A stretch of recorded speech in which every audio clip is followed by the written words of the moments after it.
สบายดีพี่น้องสวัสดีค่ะพี่น้องจ๋ามาพบพ่อกับซ่องสาวตุ๊กแนลอีกคือเก่าเด้อมาพบพ่อกันอยู่ที่ให้ที่หน้าคือเก่าพี่น้องจ๋าบรรยากาศมื้อนี้ก็โอ้ยค่อนข้างร้อนแต่เช้าเลยพี่น้องช่วงกลางวันนี่สิปานใดเนาะพี่น้องเนาะขนาดตอนประมาณ6 โมงสำนีนะพี่น้องอากาศยังร้อนถึงขนาดนี้เนาะพี่น้องเนาะออกมาไถหุดหน้าคือเก่าพี่น้องยังไถบ่แล้วเด้อมื้อนี้ก็มาไถหน้าของสตุกตอนเช้าตอนประมาณช่วงเที่ยงก็จะไปไถหน้าของเอื้อยของสตุกต่อเนาะพี่น้องเนาะตอนนี้บ่ดอนเพิ่นก็มาก่อนเนาะพี่น้องสตุกกับบ่ดอนมาก่อนทางเอื้อยเพิ่นก็ยังไปตลาดอยู่เนาะพี่น้องไปซื้อจานขี้เมาพี่น้องคือแบบว่าไถมีปัญหาตั้งแต่เมื่อวานนี้เนาะพี่น้องเนาะมื้อนี้ก็เลยพากันไปเพิ่นทั้ง2 คนก็เลยไปซื้อจานขี้เมาอยู่ที่ตลาดสตุกกับบดอนก็เลยมาไถนาถาดแต่เช้าๆเนาะพี่น้องเนาะมากับคนหน่อยคือเก่าพี่น้องทางเอมมี่ก็ไปโรงเรียนเนาะพี่น้องเนาะตอนนี้คนหน่อยก็กำลังนั่งกินนมอยู่ แอบกินนมพี่น้องป้อนข้าวก็บ่ยอมกินถามหาแต่นมอย่างเดียวเลยนมหลาไปใส่เนาะพี่น้องก็เลยเอานมให้เพิ่นกินเนาะพี่น้องเนาะโอเคพี่น้องเดี๋ยวเราไปเบิ่งบดอนไถนากันเลยเนาะพี่น้องเนาะไถถาลุงเพิ่นพี่น้องประคับประคองไปจานขี้เมากะเริ่มบ่อยากไว้แล้วล่ะแบบว่ามันนอนไปเลยเนาะพี่น้องเนาะประคับประคองไปก่อนสมชามลุงเพิ่นมาแล้วก็จะพากันประกอบจานขี้เมาใส่มันก็จะไถได้ง่ายขึ้นเด้อพี่น้องตอนนี้ก็แบบว่าทับไปนำปรับไปนำพี่น้องเห็นบ่จานขี้เมาแบบว่ามันนอนไปเลยนะพี่น้องยังอีกประมาณ10 ปลายไห่พี่น้องประมาณ11-12 ไห่ก็หมดแล้วเนาะพอหมดแล้วก็จะไปไถอยู่ที่หน้าของเอื้อยโตพี่น้องพอไถหน้าของเอื้อยแล้วก็พากันคาดแล้วก็เตรียมหยอดแล้วเนาะพี่น้องเนาะเลยจานขี้เมาเริ่มบ่ไหวแล้ว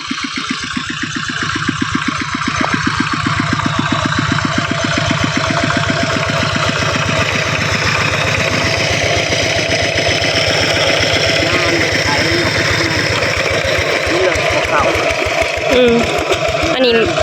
นี้มันเป็นนาทามพี่น้องจ๋าไถยากเลยไห้นี่นะเพราะว่าปีที่แล้วกับบริเหตุเด้เพราะว่ามันบ่มีคัน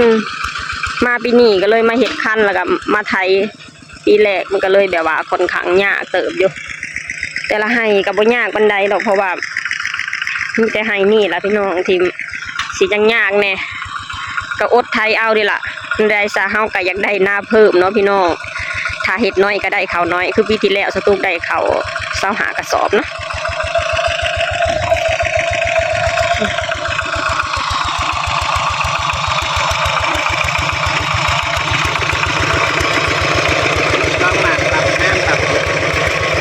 มันคือหามแท้มันแข็ง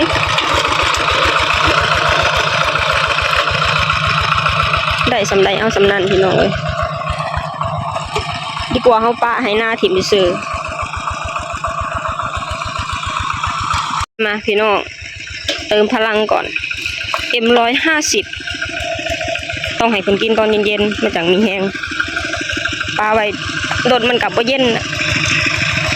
กินมาเนี่ย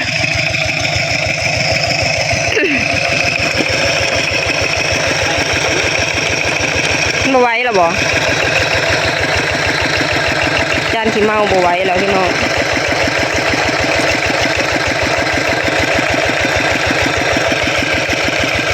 โอน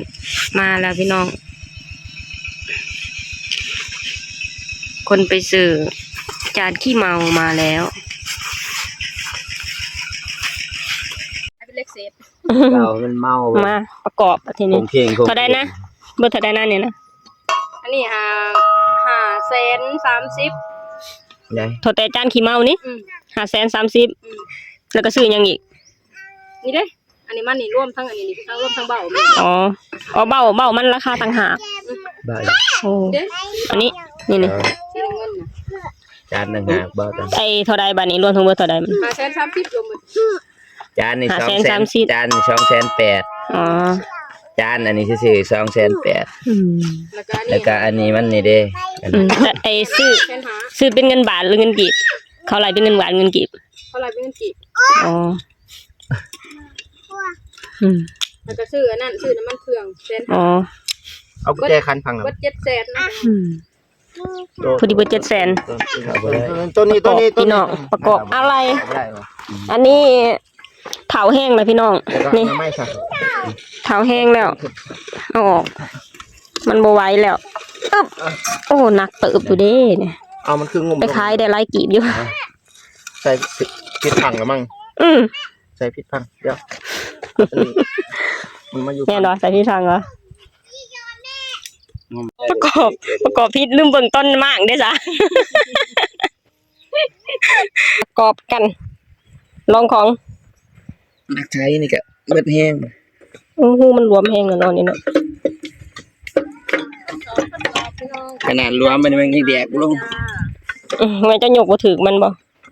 จะเบิดแห้งหยกหรอบ่ เบิด มาพี่น้องลองเบิ่ง เบิดแห้งแล้ว น้องแยกอยู่บ่เดียวนี่ เพิ่งจะเริ่มนะ ยังไขแข็งอีกอ่ะขายออกแล้วเด้อนะหาเงินเป็นไง ขาย50,000ซื้อ80,000ขาย50,000 เดือนละพ่อเลยมากได้ปี เอาจนเหยา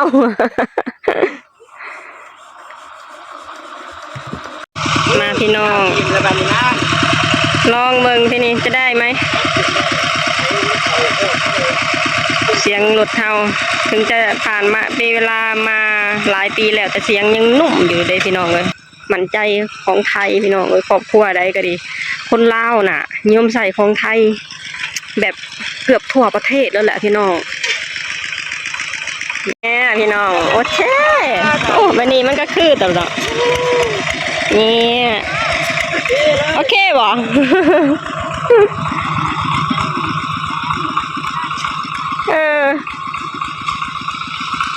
คันบ่เสียเงินก็บ่แม่นบ่ได้พี่น้องคือว่าแหละทุกอย่างมันก็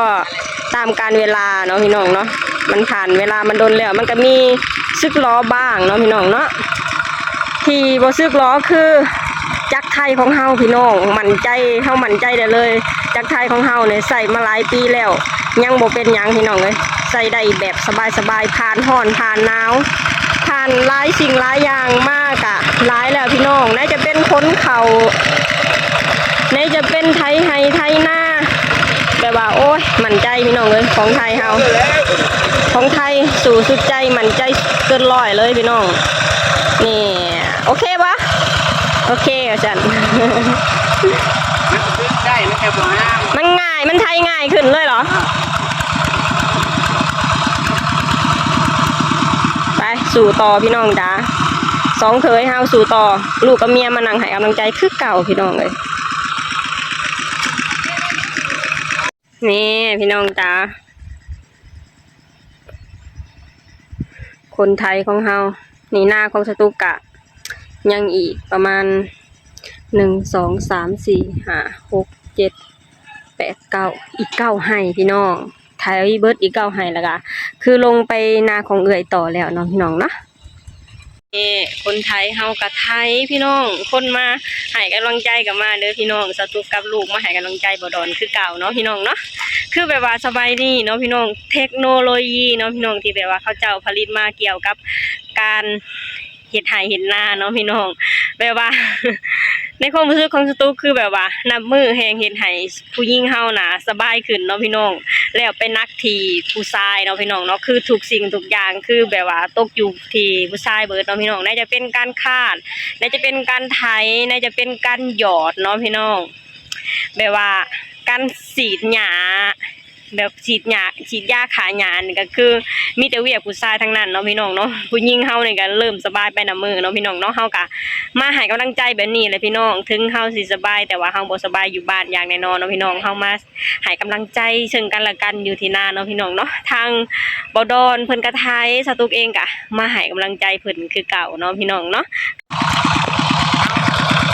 ฮะม่วนบ่ม่วนบ่ม่วน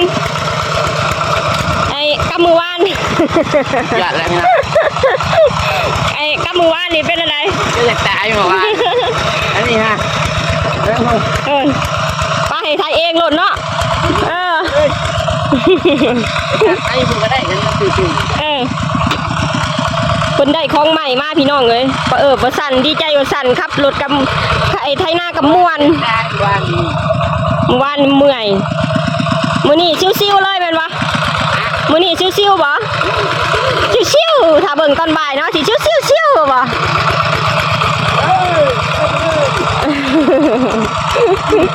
แม่บอกแกอย่างเงี้ย เสร็จเรียบร้อยแล้วพี่น้องตอนนี้เป็นเวลาจักโมงอะ11 โมงกว่าเนาะ มองเกือบครึ่ง 11 โมงกว่าๆพี่น้องเสร็จแล้วไทยเรียบร้อยแล้วนาของเจ้าตัว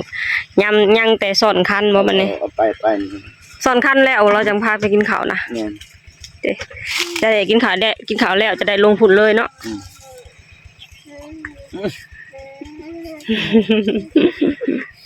ตาย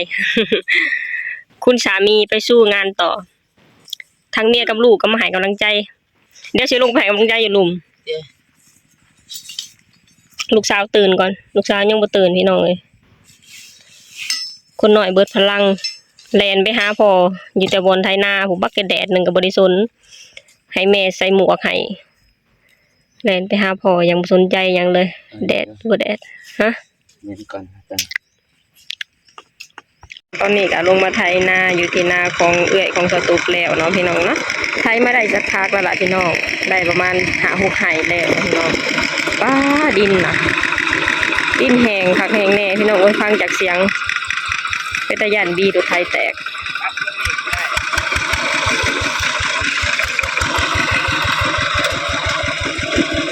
ดินแข็งคักแข็งแน่พี่น้องเลยเบิ่งตัวโอ้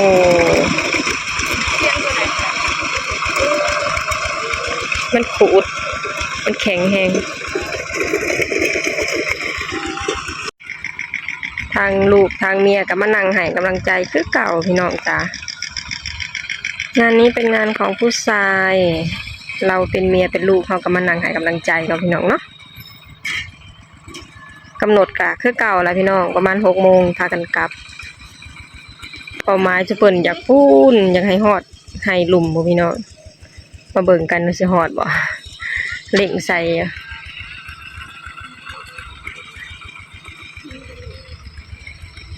เมียกับลูกนี่เมื่อยนั่งแล้วก็นอนเมื่อยนอนแล้วก็นั่งเนาะ นอนให้กำลังใจเนาะ ให้กำลังใจ ได้แต่จู้ เฮาก็เป็นกำลังใจให้แต่ความจริงน่ะอยู่บ้านก็ได้เด้พี่น้อง แต่ว่าเฮาก็อยากมาให้กำลังใจคุณสามีเด้ แม่น คุณสามีก็เห็นหน้าลูกเห็นหน้าเมียก็มีแฮง พอหายเมื่อยเนาะมึงจะทานอนบ่ ให้กำลังใจกันพี่น้องเลยย่ามมันผัวขึ้นมาแต่ไทยหน้าไม่เมื่อยเห็นหน้าลูกหน้าเมียพอมีแห้งเนาะ ก็จะเป็นประมาณนี้แหละพี่น้องเลยให้กำลังใจ บ่มีใครมากไอ้นั่นบ่มากบ่มีใครต้อง แม่น